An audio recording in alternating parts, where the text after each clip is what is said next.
Did this woman survive her surgery to have a bunny rabbit removed? Well, to find out, allow me to take you back to the beginning. Hello and welcome to Lawd Lukan. Time to strap yourself in and brace for turbulence as we board an episode of 90 Day Diaries. The new show that is recorded by the cast and takes us on a journey of love, heartbreak and terrible decision making. In today's show, we've got people telling nothing but the whole truth. We meet Dr. Chad. Alright. Hello, Doc. Karen does a bit of Italian. A little bit emocionado. And Chantel is concerned about potential medical errors. I'm scared it's going to move my vagina in the wrong place. Who's still fumbling on the map to happily ever after? Who's still having trouble between the sheets? Well, buckle up, it's bound to be a bumpy ride here on the Lawd Lukan channel. You ready to do this? What ho on Chantel and Yoroshiku Onegaishimasu to you. Big loves to those who've subscribed, you beautiful people, and a Lawrence Diamond encrusted hair to the lords and ladies of the Lukan Manor. So then, my little buttercup, 90 Day Diaries has been flushed out onto our screens, which will be followed shortly by 90 Day House, which has just finished shooting in Mexico. And what diabolical genius format have the 90 Day Fairies come up with this time? Well, this one's filmed by the cast, so, it's totally different from the other stuff. Only in this one, sometimes the cameraman falls over. Hey, Stanley, what you doing, baby cake? I'm playing. Oh my God. But it does go back to check on some of the legends of 90 Day, like Big Ed and Big Colt. Say hi, we're back. Yes, indeed. Our first port of call is with Chantel, the attention-hungry gold digger who graced our delightful screens in season 4 of Single Life, and the spin-off, The Family Chantel, where she divorced this guy Pedro, who really doesn't like honey and mustard dressing. Yeah, take that, Hellmans. And she also had some explosions with Lydia and Escott. We find her now awaiting her super-duper emergency really important surgery on her ego. Try to be confident, put my best foot forward, but there's something I'm hiding. A couple of bald guys, maybe a couple of footballs. From where I'm standing, she's not hiding a great deal. But she is, of course, talking about her birthmark, something which has haunted her throughout her life. The first night Pedro and I were ever intimate, and he saw my body, he started to cry. Oh no! How will I ever cope? Oh, what a shock! Yeah, it must have been devastating. And whilst by night she moans about how clearly awful her life must be, during the day she's waving the Botox about. Would you say that you like to be frozen, or do you like a little movement? I like Frozen. Frozen? Okay. I didn't realise this was an actual option. Would you like normal, frozen, or full-on demolition man? So anyway, Chantel here thought she'd found her prince, but they failed to see eye to eye on the most basic things. The washing machine, see how the clothes is stinky again. I'm tired. They're doing what? They're doing nothing? So to make herself feel a little bit better, she went to Greece and snogged some footballer called Giannis Zvinfraba. They say he played for a London club. Oh, well, he must be good then. Well, no, he played for Cock Fosters, always amusing, and Biggleswade, also known as Where and Who. He was a tall, blue-eyed soccer player, and vanilla was a good flavor for me.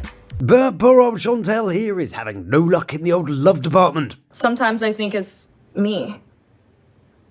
I think it's you too. So does the majority of the internet, apparently. But hey, don't be hard on yourself. That's our job. It's them, it's society, it's carbs. I'm sure it's everything in the world except for you.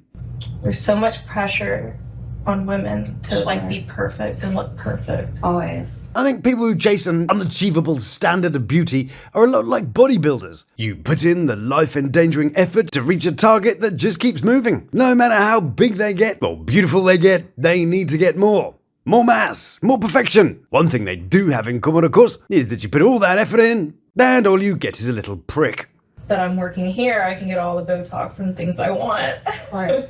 She was actually quite shocked by that, but, you couldn't really tell. So, never mind all that. Let's have a right good look at all her freaky bits.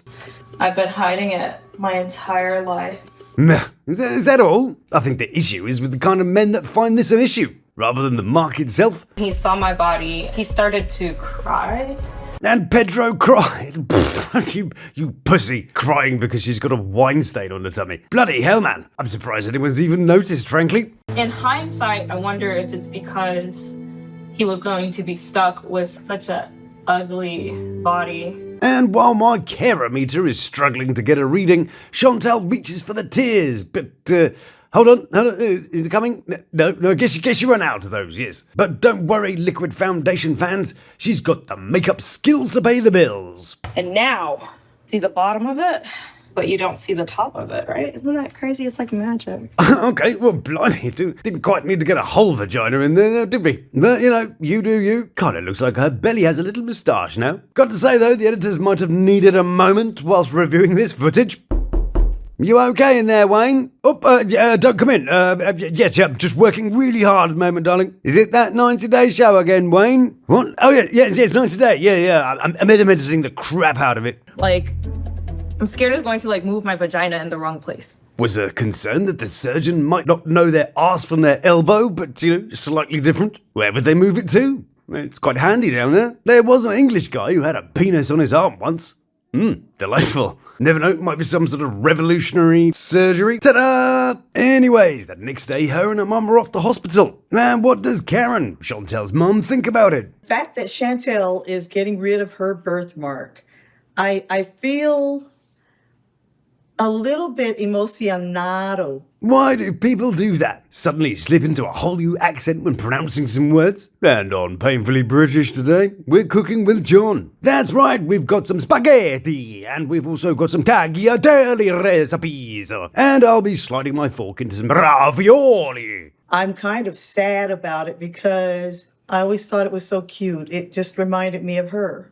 Just like her? You mean covered in makeup and putting all the boys off? Yeah, that sounds kind of right to me. But mum being mum sees nothing but perfection and wonder when looking at her offspring, and puts an angle on it that only your mother would think of. Well, when I saw the birthmark, I was really happy because it was a perfect bunny. A rabbit? What, that's been hit by a truck? Okay, well, let's hear her out. Ear, nose, tail, bunny rabbit. Oh, okay, I think I see what she means. So, let's play a game of What's the Birthmark? You have to guess what I'm drawing. So, round one.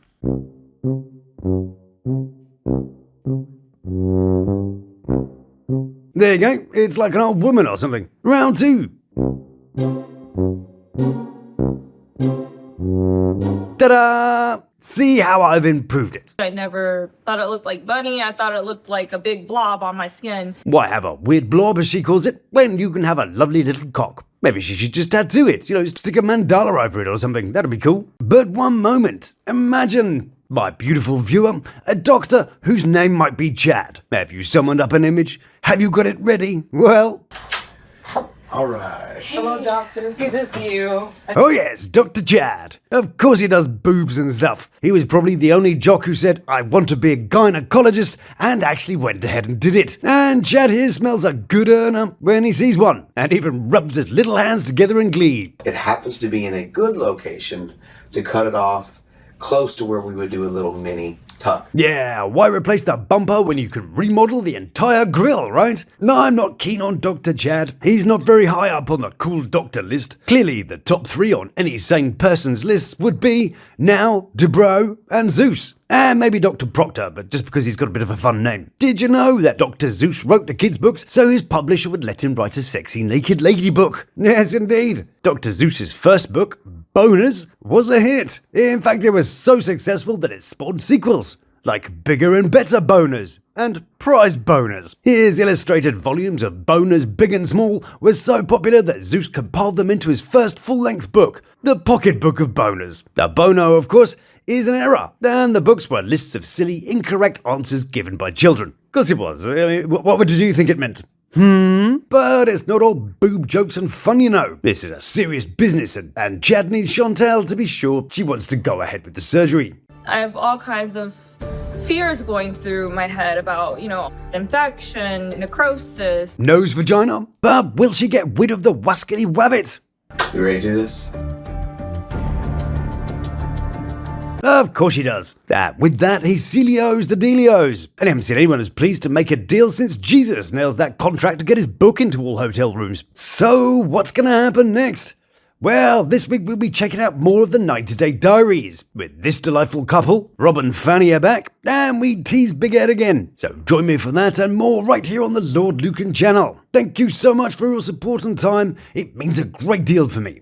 So if you enjoy what I do, then please do like, subscribe, and try one of these delightful offerings. So until we meet again, stay beautiful, love to my three, and you take care of yourself. Please subscribe now for our play. Thank you.